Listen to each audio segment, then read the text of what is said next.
Doctor ஷாஃபி அநீதிக்கு எதிரான போராட்டம்.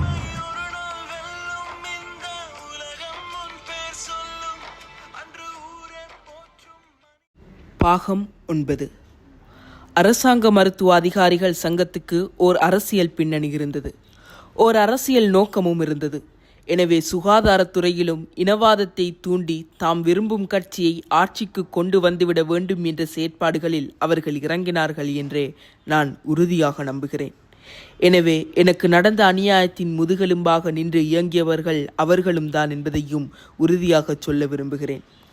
ஆட்சியில் இருந்த அரசாங்கத்துக்கும் அந்த அரசாங்கத்தில் சுகாதார அமைச்சராக இருந்த ராஜித சேனாரத்னவுக்கும் எதிரான செயற்பாடுகளில் அவர்கள் பகிரங்கமாகவே ஈடுபட்டார்கள். அரசு எந்த ஒரு நல்ல திட்டத்தை கொண்டு வந்தாலும் அதை விமர்சிக்கும் சங்கமாகவே அதை நான் கண்டேன். உண்மையில் தமது விமர்சனங்களையும் எதிர் செயற்பாடுகளையும் சுகாதாரத்துறையோடு மாத்திரம் நிறுத்தி கொள்ளாமல் அரசு மேற்கொள்ளும் திட்டங்கள் எல்லாவற்றையும் விமர்சிக்கும் வேளையில் அவர்கள் மும்முரமாக இருந்தார்கள். எனவே என்னை பலிக்கடாவாக்கி முஸ்லிம் சமூகத்தின் மீது பெரும்பான்மை இனத்தவருக்கு வெறுப்பை உருவாக்கி பெரும் கலவரத்தை ஏற்படுத்துவதன் மூலம் தமது அரசியல் லாபத்தை பெற்றுக்கொள்ள பின்னணியில் இயங்கியவர்கள் அல்லது கொந்தராத்து செய்தவர்கள் இந்த அரசாங்க மருத்துவ அதிகாரிகள் சங்கத்தினரும் தான். இதில் முழுமையாக ஈடுபட்டவர் அச்சங்கத்தை சேர்ந்த இந்திக்க ரத்நாயக்க என்பவராவார். இந்திக்க ரத்நாயக்க இந்த நபர் அரசாங்க மருத்துவ அதிகாரிகள் சங்கத்தின் குருநாகல் கிளையின் செயலாளராக இயங்கியவர். இவருக்கு உறுதுணை அளித்தவர்கள் குருநாகல் வைத்தியசாலையின் பணிப்பாளர் வீரபண்டார, பிரதி பணிப்பாளராக இருந்த சந்தன கெந்தங்கமு ஆகியோர் ஆவார். இவர்களுக்கு ஆதரவாக செயற்பட்டவர் ரஜரட்ட பல்கலைக்கழக மருத்துவத்துறை பேராசிரியர் சன்ன ஜயசுமன என்பவர் ஆவார். இவர் 2019 ஜனாதிபதி தேர்தலில் மொட்டு அணியின் சார்பாக அரசியல் செயற்பாடுகளில் ஈடுபட்டுவர் என்பதை நீங்கள் அறிந்திருப்பீர்கள். இவர்களது நடவடிக்கைகளின் பின்னணியில்தான் நான் குற்றப்புலனாய்வு திணைக்களம் வரை கொண்டு வரப்பட்டேன் என்பதை என்னை விசாரணை செய்த 3 அதிகாரிகளும் விளங்கி கொண்டிருக்கக்கூடும்.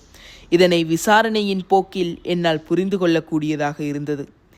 என்னை கைது செய்த தினத்திற்கு அடுத்த தினமே குருநாகல் வைத்தியசாலை பணிப்பாளர் வீரபண்டாரவும் பிரதி பணிப்பாளர் சந்தன கெந்தங்கமுவும் சேர்ந்து ஊடகங்களை அழைத்து ஒரு சந்திப்பை செய்தார்கள்.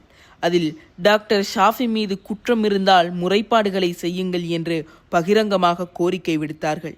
15 வருட காலமாக ஒரு சிறிய குற்றச்சாட்டு கூட இல்லாமல் சேவை செய்த என் மீது இவ்வாறான ஒரு நடவடிக்கையை ஒரு நிர்வாகம் எடுக்கிறது என்றால் இதன் பின்னணியில் எதுவும் இல்லை என்று எப்படி நினைக்க முடியும்?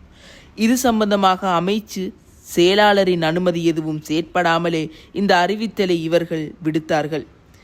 பொய் குற்றச்சாட்டுகளை செய்ய முன்வருவோருக்கு இவர்கள் பணம் வழங்கியதாகவும் பின்னாள்களில் கதைகள் இருந்தன. காதில் விருந்த செய்திகள் தாம் அவை பற்றி தோண்டி துருவ நான் முயற்சி எதுவும் செய்யவில்லை. காரணம், பொய்கள் நிலைப்பதில்லை.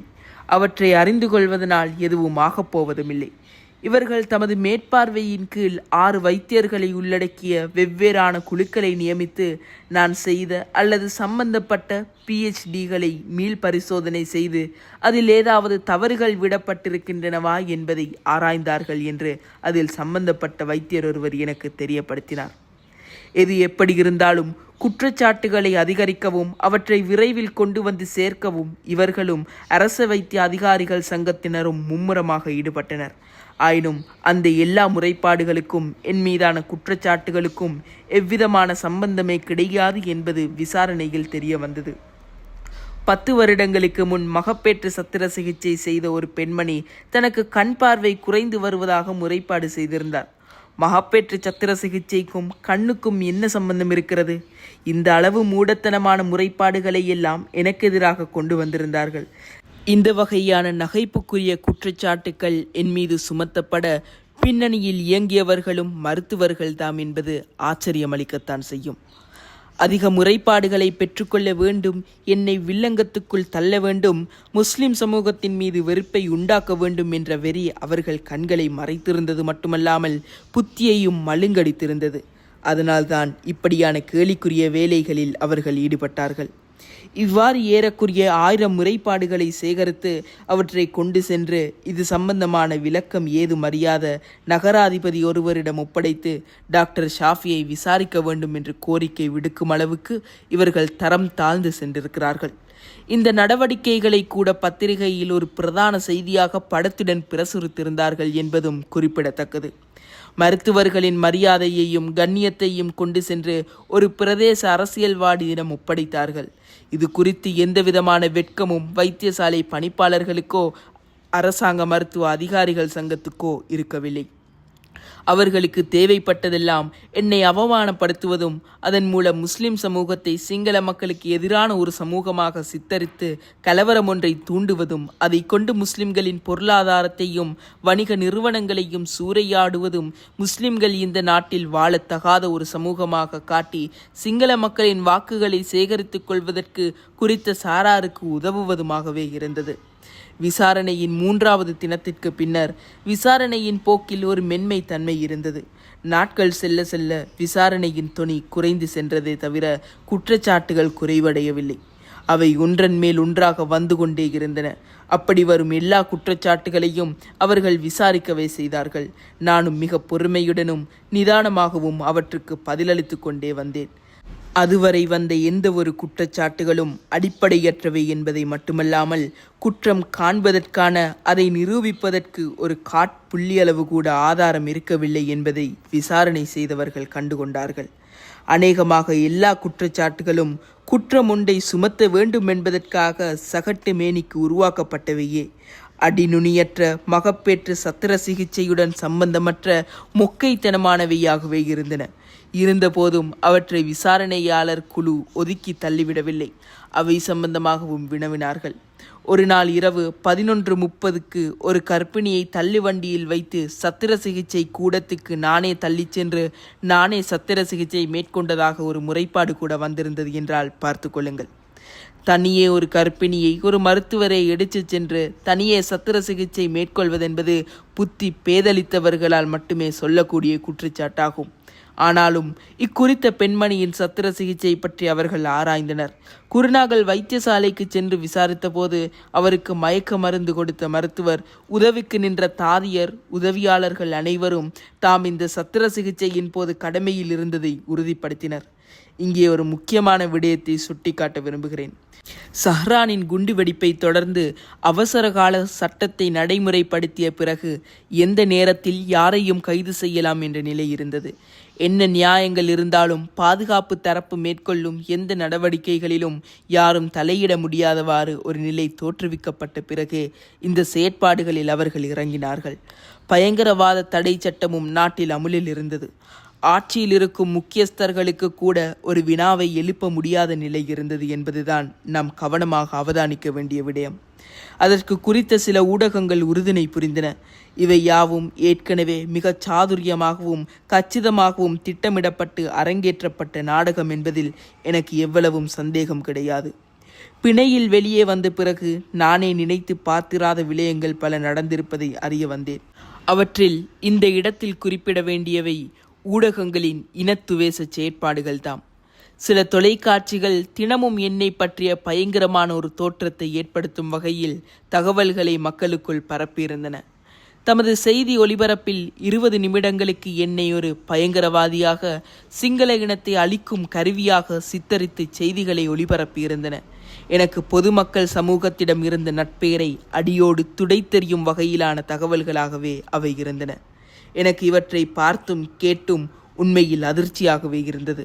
என்னை முன்வைத்து அவர்களால் எவ்வளவு கச்சிதமாக திட்டங்கள் தீட்டப்பட்ட போதும் இறை உதவியாலும் முஸ்லிம்களது பிரார்த்தனையாலும் அவை சிதறிப்போயின என்றே சொல்லுவேன். மருத்துவர் ஷாஃபி ஆகிய நான் ஒரு கோடீஸ்வர குடும்பத்தில் பிறந்தவன் அல்லன். தேவைக்கு அதிகமாக செல்வம் கொளிக்கும் ஒரு குடும்பத்து பிள்ளையும் அல்ல. ஒரு நடுத்தர குடும்பத்தில் பிறந்தவன் நான்.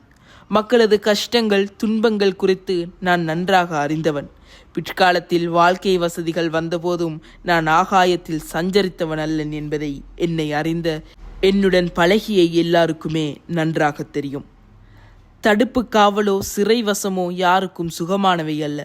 அங்கு சிரமங்களை அனுபவித்துத்தான் ஆக வேண்டும். அவற்றை நானும் அனுபவிக்கவே செய்தேன் என்ற போதும் அந்தந்த இடத்துக்குரிய அசௌகரியங்களை தாங்கிக் கொள்ளும் மனு திடமும் உறுதியும் என்னிடமிருந்தன. ஆனால் வாழ்வின் முதன்முறையாக எனது தாய், தந்தை, மனைவி, குழந்தைகள், உறவுகள் இல்லாத ஒரு நோன்பு பெருநாளை தடுப்பு காவலில் கொண்டாட வேண்டி ஏற்பட்டமையானது மனதுக்கு வருத்தத்தை தருவதாகவே இருந்தது. அந்த நல்ல நாளில் எனது பிள்ளைகளை ஏனும் 10 நிமிடங்களாவது கண்டு பேசும் வாய்ப்பு கூட எனக்கு கிடைக்கவில்லை. இது குறித்து கவலை ஏற்படவே செய்தது. திருமணத்திற்கு பிறகு பெருநாள் தினங்களில் காலையுணவை எனது மனைவியின் பெற்றோருடனும் பகலுணவை என் பெற்றோருடனும் சேர்ந்து சாப்பிட்டு வரும் வழக்கம் என்னிடமிருந்து வந்திருக்கிறது. இது இம்முறை தவறிப்போனது. ஆனாலும் குற்றப்புலனாய்வு திணைக்களத்தினர் அன்றைய தினம் பெருநாள் தொழுகைக்கும் மார்க்க உபந்தியாசத்துக்கும் ஏற்பாடு செய்திருந்ததோடு ஒரு விசேட உணவும் வழங்கினார்கள் என்பதையும் குறிப்பிட்டாக வேண்டும். சனிக்கிழமை தினங்களில் மாத்திரம் 20 நிமிடங்கள் எனது மனைவி, பிள்ளைகள் அல்லது தகப்பன், சகோதர உறவுகளுக்கு என்னை சந்திக்க வாய்ப்பளிக்கப்பட்டது. எப்படியாக இருந்தபோதும் ஒரு தடுப்பு காவல் கைதிக்கு தனது குடும்பத்தைச் சேர்ந்த 3 மேல் சந்திக்கும் வாய்ப்பு வழங்கப்படாது. இந்த சந்திப்பும் காவலர்கள் முன்னிலையிலேயே நடந்தது. வெளியிலிருந்து வருபவர்கள் ஆடைகள், சோப், பல்துரிகைகள் தவிர்ந்த பிஸ்கட் பேக்கெட் ஒன்றை கூட கொண்டு வர அனுமதிக்கப்படவில்லை. மனைவி வருகை தரும் நாட்களில் நான் மனதளவில் தளர்ந்து போவதுண்டு. அவர் அவ்வளவு மன அழுத்தத்துடன் வருவதை நான் உணர்வேன். நான் வெளியுலகில் என்ன நடைபெறுகிறது என்பது அறியாமல் உள்ளே இருந்தவன். என்னை வைத்து நடத்தப்பட்டு கொண்டிருந்த அனைத்து விடயங்களையும் பார்த்து சகிப்பது என்பது ஒரு பெண்ணால் தாங்க முடியாத சுமையாகவே இருக்கும். நேர்மையாகவும் கடமை தவறாமலும் சாதாரண மக்களின் நம்பிக்கைக்குரியவராகவும் வாழ்ந்து வந்த ஒரு கணவரை தீவிரவாதியாக, பயங்கரவாதியாக, இனக்குரோதம் கொண்டு ஒருவராக சித்தரிப்பதை எந்த மனைவியால் நான் ஏற்றுக்கொள்ள முடியும்? எத்தனை நாளைக்கு தான் பொறுத்து கொள்ள முடியும்? மனைவியும் பிள்ளைகளும் எந்த நேரம் என்ன நடக்கும் என்ற பீதியில் உறைந்து போன நிலையில் வாழ்ந்திருக்கிறார்கள் என்பதை நான் பிறகுதான் அறிந்து கொண்டேன். விசாரணைகளில் உண்டான தெளிவின் பின்னர் விசாரணையாளர்கள் பயங்கரவாத தடை சட்டத்தின் கீழ் என்னை தடுத்து வைப்பதற்கான எந்த முகாந்திரமும் இல்லை என்ற முடிவுக்கு வந்தமையானது என் மீது மேற்கொள்ளப்பட்ட விசாரணையின் முக்கியமான ஒரு கட்டமாகும். அதற்கு பிறகு என்னை தடுத்து வைத்திருப்பதற்கான தடையை அவர்கள் நீக்க துணிந்தனர். பயங்கரவாத தடுப்பின் கீழ் நான் அடைக்கப்பட்டிருந்த காரணத்தால் எனது வழக்கின் முதலாவது அமர்வுக்கு அவர்கள் என்னை அழைத்துச் செல்லவில்லை. எனது வழக்கின் முதலாவது விசாரணை குருநாகல் நீதிமன்றத்தில் 27ஆம் திகதி 6ஆம் மாதம் 2019 அன்று நடைபெற்றது. அதில் 210 பக்கங்களை கொண்ட பி அறிக்கை நீதிமன்றத்தில் சமர்ப்பிக்கப்பட்டிருந்தது. இலங்கையில் இதுதான் நீதிமன்றில் ஒரு தனிநபர் வழக்கில் சமர்ப்பிக்கப்பட்ட அதிக பக்கங்களை கொண்ட பி அறிக்கையாக இருக்கும் என்று நினைக்கின்றேன். இந்த அறிக்கையில் இதுவரை சமர்ப்பிக்கப்பட்ட குற்றச்சாட்டுகளில் எதுவும் உண்மையில்லை என நாங்கள் கண்டறிந்திருக்கிறோம் என்று விசாரணையாளர்கள் தெரிவித்திருந்தார்கள். இத்தகவலை என் மனைவி என்னை சந்தித்த வேளை எனக்கு சொன்னார்.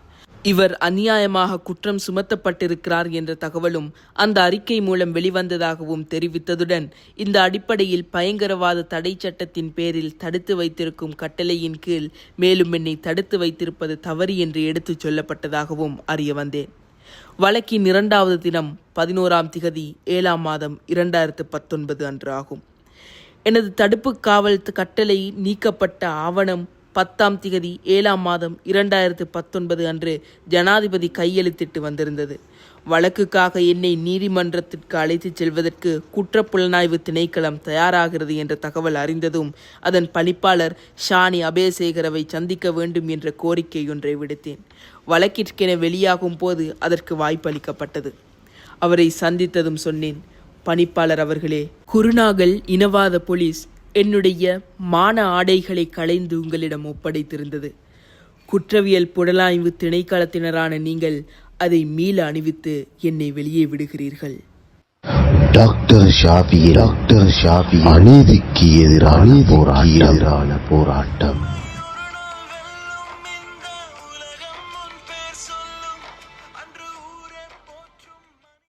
பாகம் 10. நீதிமன்ற விசாரணைக்கான 2வது தவணைக்காக என்னை அழைத்துச் சென்ற அன்றுதான் 47 தினங்களுக்கு பிறகு நான் வெளியுலகையும் கண்டேன், சூரியனையும் கண்டேன். 47 நாட்கள் என்ற சொல்லை இலகுவாக கடந்து விடலாம். வெளியுலகுடன் தொடர்பு படாமல் ஒரு மனித ஜீவியால் ஒரே இடத்தில் 47 நாட்கள் அடைந்து கிடப்பது என்பது மிக அயர்ச்சி தரக்கூடியது மட்டுமன்றி கொடுமையான ஒரு அனுபவமுமாகும். வேறு விடயங்கள் எதிலும் ஈடுபட்டு பழக்கப்படாத ஒரு மனிதன் ஒரே இடத்தில் ஒரு நாள் தனித்திருப்பது கூட வாழ்க்கையையே வெறுத்து போகச் செய்துவிடும். அதிலும் என்னை போன்று பல்வேறு விடயங்களில் தன்னை ஈடுபடுத்தி கொண்டு ஒரு மனிதனை ஒரே இடத்தில் முடக்குவது கால் கைகள் அனைத்தையும் தகர்த்து புலன்களை எல்லாம் பலவந்தமாக அடக்கி வாழச் செய்வதற்கு சமமாகும். எனவே என்னளவில் இந்நாள்கள் ஒரு யுகமாகவே கழிந்திருக்கின்றன. நீதிமன்றில் அன்றைய தினம் நீண்ட நேர வாத பிரதிவாதங்கள் நிகழ்ந்தன. மருத்துவர் ஷாஃபி மீது சுமற்றப்பட்ட குற்றச்சாட்டுகளில் எதுவும் நிரூபிக்கப்படாத நிலையில் உள்ளதால் இவரை எங்கள் பொறுப்பில் தொடர்ந்தும் வைத்துக்கொள்ள முடியாது என குற்றப்புலனாய்வு திணைக்கள அதிகாரிகள் நீதிமன்றத்தில் தெரிவித்தார்கள். ஆனாலும் பொதுமக்களின் உணர்வு நிலையை கருத்திற்கொண்டு மேலும் 14 நாட்கள் இவர் கேகாலை சிறைக்கு அனுப்பப்பட வேண்டும் என்ற முடிவை நீதிபதி அறிவித்தார். அதன் அர்த்தம் என்னவெனில் பெரும்பான்மை சிங்கள மக்கள் டாக்டர் ஷாஃபியுடன் கடுமையான கோபத்தில் இருக்கிறார்கள் என்பதாலும் அவரால் சாட்சிகளுக்கு அச்சுறுத்தல் ஏற்படுத்தப்பட வாய்ப்புண்டு என்பதாலும் அவரை இந்த நிலையில் பிணையில் விடுவிப்பது ஆபத்தாகும் என்பதுதான். இதில் குறிப்பிட்டு சொல்ல வேண்டிய விடயம் என்னவெனில், இந்த நீதிமன்ற நீதிபதியின் மனைவி குருநாகல் வைத்தியசாலையில் கடமை புரியும் ஒரு வைத்தியர் ஆவார். நீதிபதியின் இந்த முடிவானது என்னை மாத்திரமல்ல, எனது குடும்பத்தையும் நண்பர்களையும் எனது விடுதலையை எதிர்பார்த்து வந்தவர்களையும் மிக பெரும் ஏமாற்றத்துக்கு உள்ளாக்கியது. நீதிமன்றிலிருந்து என்னை வெளியே கொண்டு வந்த போதுதான் அந்த காட்சியை கண்டேன். என்னாலேயே நம்ப முடியாத அளவு தொகையில் ஊடகவியலாளர்கள் குவிந்திருந்தார்கள். பெரும்பாலும் ஒரு நாட்டின் தலைவரின் வருகைக்கு காத்திருக்கும் ஊடகத்துறை சார்ந்தவர்கள் போல் பெருந்தொகையினர் அங்கு என்னை காண குவிந்திருந்தார்கள். இவ்வளவு பேரும் இந்த நாட்டின் ஊடகத்துறையினர் தாமா என்ற சந்தேகம் ஒருபுறம், இவ்வளவு பேர் குவிந்து என்னை படம் பிடிக்க அப்படி நான் என்னதான் செய்துவிட்டேன் என்ற வினா மறுபுறமும் எனக்குள் எழுந்தன. அனர்த்தத்துக்குள்ளான மக்கள் உணவு பொதிக்காக தள்ளுமுள்ளு படுவதைப் போல அவர்கள் ஒருவரையொருவர் தள்ளிவிட்டு கொண்டு என்னை படம் பிடித்து கொண்டே இருந்தனர். நீதிமன்றத்தை அண்டி, அதாவது தெருவை குறுக்கத்தே குருநாகல் சிறைக்கு செல்ல வேண்டும். அந்த இடம் நீதிமன்றுக்கு கொண்டு வரப்படும் கைதிகள், நீதிமன்றம் முடிந்ததும் அடுத்த கட்ட நடவடிக்கைக்காக உள்ள கைதிகள் ஆகியோரை தற்காலிகமாக வைத்திருக்கும் இடமாகும். கைதிகளை தொடர்ந்து வைத்திருக்கும் சிறைச்சாலை கேகாலையில் அமைந்திருந்தது. அங்கு அழைத்து செல்லும் வரை என்னை அந்த தற்காலிக சிறையில் வைத்திருந்தனர். உண்மையில் அது ஒரு சிறிய அறைதான். அதற்குள் வெளிச்சம் எதுவும் இல்லை. நான் நீதிமன்றுக்கு வரும்போது அணிந்து வந்திருந்த ஆடைகளோடு கேகாலை சிறைக்கு செல்ல முடியாது. பிணையை எதிர்பார்த்து வந்திருந்த காரணத்தால் மேலதிக ஆடைகள் எவற்றையும் நான் எடுத்து வந்திருக்கவும் இல்லை. எனவே உடனடியாக வீட்டிலிருந்து மாற்று ஆடைகளை கொண்டு வந்து தந்தார்கள். நான் ஆடைகளை மாற்றிக்கொண்டேன். காற்சட்டையிலிருந்து சாரனுக்கு மாற வேண்டியிருந்தது. என்னை தனியே ஒரு வாகனத்தில் கொண்டு செல்வதாகத்தான் முதலில் போலீசார் சொல்லியிருந்தனர். ஆனால் அன்றைய தினம் வழக்குகளுக்கு அழைத்து வரப்பட்ட ஏனைய கைதிகளுடன் மீன் கோர்வையை போன்று கைவிலங்குகளுடன் சங்கிலியில் கோர்த்து எல்லாரையும் ஒரே வண்டியில் அழைத்து செல்ல தயாராகினர். அவர்களில் போதைப் பொருள் பயன்பாட்டாளர்கள், கொலைக்காரர்கள், கொள்ளைக்காரர்கள், திருடர்கள் என்று பல்வேறு குற்றங்களை செய்த 25 பேரளவில் இருந்தனர். உண்மையில் வாழ்வின் பல்வேறு காரணங்களால் திசை தெரியாமல் தவறிப்போன அந்த இளைஞர்கள் மீது எனக்கு அனுதாபம் மேலிட்டது. ஆயினும் இவ்வாறான குற்றச் செயல்களை செய்தோருடன் என்னை பிணைந்திருந்ததானது என்னை மிகவும் மனச்சங்கத்துக்குள்ளாக்கியது. பொதுமக்களின் கண்ணியத்துக்குரியவனாக இருந்த என்னை அதே பிரதேசத்தில் இவ்வாறு அவலத்துக்குரியவளாக்கியவர்கள் மீது எனக்கு அளவு கடந்த கோபம் ஏற்பட்டது. அந்த கோபம் பெரும்பான்மை மக்கள் மீது ஏற்பட்ட கோபம் அல்ல. உண்மையாக சொல்ல வேண்டுமாக இருந்தால் பெரும்பான்மை சிங்கள மக்கள் நல்லவர்கள். நேற்றும் இன்றும் நாளையும் அவர்களை பற்றிய எனவு முடிவு அதுதான். அவர்கள் வெள்ளந்தி மனிதர்கள். அவர்களுடைய அப்பாவித்தனத்தை பயன்படுத்தி அவர்களை பிழையான வழிகளில் தூண்டிவிட்டு அரசியல் அபிலாஷைகளை அடைய நினைப்போர் மீதே என் கோபம் இருந்தது. எனது குடும்பத்தினதும் நிம்மதியை கெடுத்து என்னையும் என் சமூகத்தையும் அவமானத்துக்குள்ளாக்கி அதன் மூலம் அரசியல் லாபம் பெற முயற்சிக்கும் பெரும்பான்மை இன அரசியல்வாதிகள் மீது அளவுக்கு மீறிய ஆத்திரம் வந்தது. அந்த நீண்ட சங்கிலியில் என்னை பிணைத்து சிறைச்சாலை வண்டியில் ஏற்றும் போது என்னை அறியாமல் எனக்கு கண்ணீர் வந்தது. வண்டியிலேறும் என் கோலத்தை கண்டு எனது மனைவி கதறி அழுதாள். வாழ்க்கையின் முதலாக எனது மனைவி தன்னை மறந்து கதறி அழுத சந்தர்ப்பம் அது. என் வாழ்வில் எனக்கு மிக மனவலியை தந்த ஒரு கட்டம் அது. அன்று நான் நோன்பு நோற்றிருந்தேன். எனது மனைவியும் நோன்பு நோற்றிருந்தார். வண்டியில் எம்மை ஏற்றிச் சென்ற வேளை இரவு 8 மணி இருக்கலாம். நோன்பு துறந்த பிறகு நான் எதுவும் சாப்பிட்டிருக்கவில்லை. கேகாலை சிறைக்கு கொண்டு சென்ற பிறகும் அங்கு எதுவும் சாப்பிட இருக்கவும் இல்லை. பதிவுகள் முடிந்த பிற்பாடு அங்கிருந்த சிறை அறைகள் 2இல் ஒன்றில் என்னை உள்ளே விட்டு கதவை மூடினார்கள். அடுத்த தினம் மீண்டும் பரிசோதனைகள் நடந்தன. அதாவது உடலில் அடையாளங்கள் உள்ளனவா என்று எல்லா புறமும் திரும்பச் சொல்லி குறித்து கொண்டார்கள். படம் பிடித்தார்கள். கைரேகைகளை பதிந்தார்கள். இவையெல்லாம் ஒரு கைதியை கையாளும் வலிமையான நடைமுறைகள் தாம் என்கின்ற போதும் இவை அனைத்தும் எனக்கு புதியவை அல்லவா? இருந்தபோதும் இவை அனைத்தையும் நாம் தாண்டித்தானாக வேண்டும் என்ற பொறுமையுடன் இருந்தேன். ஆனால் நம்பிக்கையோடும் உறுதியோடும் இருந்தேன். குருநாகல் பிரதேசத்தில் மட்டுமல்ல, நாட்டின் வெவ்வேறு திசைகளிலும் எனக்கு பல்வேறு முக்கியஸ்தர்களின் தொடர்புகள் இருந்தன. ஆனால் இந்த 14 நாட்களில் நான் யாருடனும் தொடர்பு கொள்ள விரும்பவில்லை. யாருடைய எவ்விதமான சிபாரிசையும் கோரவும் விரும்பவில்லை. இறைவன் மீதிருந்த நம்பிக்கையின் உறுதியால் எனக்கு அது அவசியப்படவும் இல்லை. இந்த நாட்களில் தினமும் யாரேனும் 3 வந்து சந்திக்கும் அனுமதி வழங்கப்பட்டிருந்தது. டாக்டர் ஷாஃபியை பார்க்க வேண்டும், பேச வேண்டும் என்ற ஆசையில் 120 பேருக்கு மேற்பட்டோர் தமது பெயர்களை எனது மச்சானிடம் கொடுத்திருந்தார்கள். அங்கு வழங்கப்பட்ட உணவை நான் சாப்பிடவில்லை. வீட்டிலிருந்து எனக்கு அனுப்பப்பட்ட உணவையே சாப்பிட்டேன். குற்றப்புலனாய்வு திணைக்கள தடுப்பு காவலில் என்னுடன் மாக்கந்துரை மதுஷ் இருந்தது போல் இங்கும் ஒருவர் இருந்தார். அவரது பெயர் ஆர்மி சம்பத். 10க்கு 10 அறையில் நாங்கள் 8 பேர் அனுமதிக்கப்பட்டிருந்தோம். அங்கு நான் வருவதாக கேள்விப்பட்டதும் அவர் வரட்டும், அவருக்கு பாடம் புகட்டுவோம் என்று பேசப்பட்டதாக நான் கேள்விப்பட்டிருந்தேன். ஆனால் ஆர்மி சம்பத் உட்பட அங்கிருந்தோர் எல்லோரும் நல்ல முறையில் என்னுடன் நடந்து கொண்டார்கள். குற்றப்புலனாய்வு திணைக்களத்தில் தடுத்து வைத்திருந்த இடத்தை விட இந்த தடுப்புச் சிறை சற்று இடவசதி உள்ளதாகத்தான் இருந்தது. நான் அனுமதிக்கப்பட்டிருந்த தடுப்புச் சிறையானது முக்கியமான கைதிகளுக்குரியது, அதாவது பெருங்குற்றவாளிகளுக்கானது. நானும் பெரும் பயங்கரவாதியாக சித்தரிக்கப்பட்டவன் என்றபடியால் இந்த தடுப்புக்குள் என்னையும் வைத்திருந்தனர். அது ஒரு வகையில் எனக்கு நன்மையாக அமைந்து விட்டிருந்தது.